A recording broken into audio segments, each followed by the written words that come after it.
I've been working on climate change issues for about 10 years now, and I did my PhD here at the Institute on Australia's climate change response, and looking at some innovative ways that we could get citizens involved in the policy response and in decision making on climate change. So I've been continuing to work on that kind of work, and generally on climate change response and developing more sustainable energy systems. Okay, wonderful.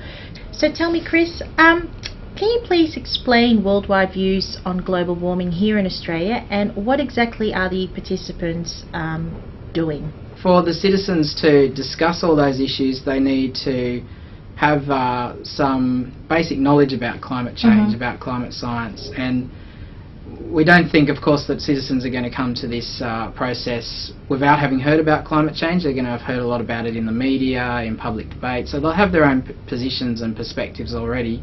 But it's important that we give them the same information so that they've got a set information base that they can work from.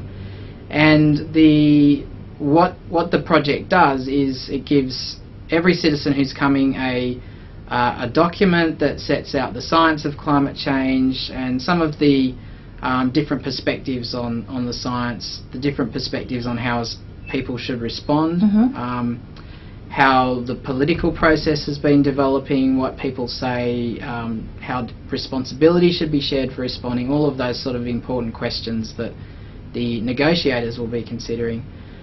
So they'll be able to read that information beforehand. They can ask some questions about it on the day if they want to.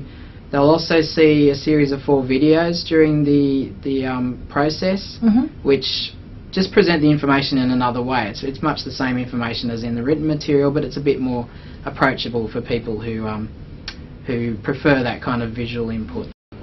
With 100 people from all walks of life representing Australia's diversity coming to Sydney, what can they contribute to the debate and to Australia's response to this particular issue, like the topic of the century? Sure, yeah. I mean, climate change is an issue that affects everyone. It's going to affect everyone. It's affecting people around the world now, and so it really threatens a lot of our way of life. It threatens our agricultural systems, our food production systems, our city infrastructure, and responding to it is really going to affect people quite deeply. I think it's going to change lifestyles over time. And so in a very practical sense, people like these 100 citizens who are representative of Australians should be able to have an input to the policy process and decision making process. And it's quite rare for people to get that opportunity in our democratic system. You can vote at elections, but you've got a choice between 2 major parties at those elections generally in Australia, who are going to implement policy afterwards. Chris, what are Australia's top priorities to the topic of climate change? Well, I think that depends on who we're talking about. So there's things that need to be done at the government level, but there's also things that business need to do, and there's things that people in all walks of life need to do. And the government in general, I think, is heading down the right path of most of the things they're doing, but they're not doing them fast enough or deep enough. Yeah.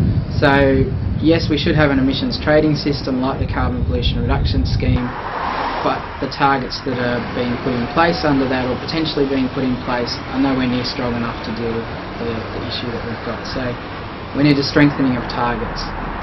The National Renewable Energy Target, again, is a fabulous initiative. We need to be pushing renewable energy, but 20% renewable energy by 2020 is also not enough. The current carbon pollution reduction scheme makes it very difficult for people to, through their voluntary action, actually have an impact on Australia's net greenhouse gas emissions. That's a problem with the current system, and I think people need to be lobbying their politicians. They need to be doing the little things that they can in their local communities, in their own households, putting solar panels on the roof, putting solar hot water systems in, talking to your neighbours about climate change and how important it is to respond, writing letters to your politicians about it, all of those sort of things.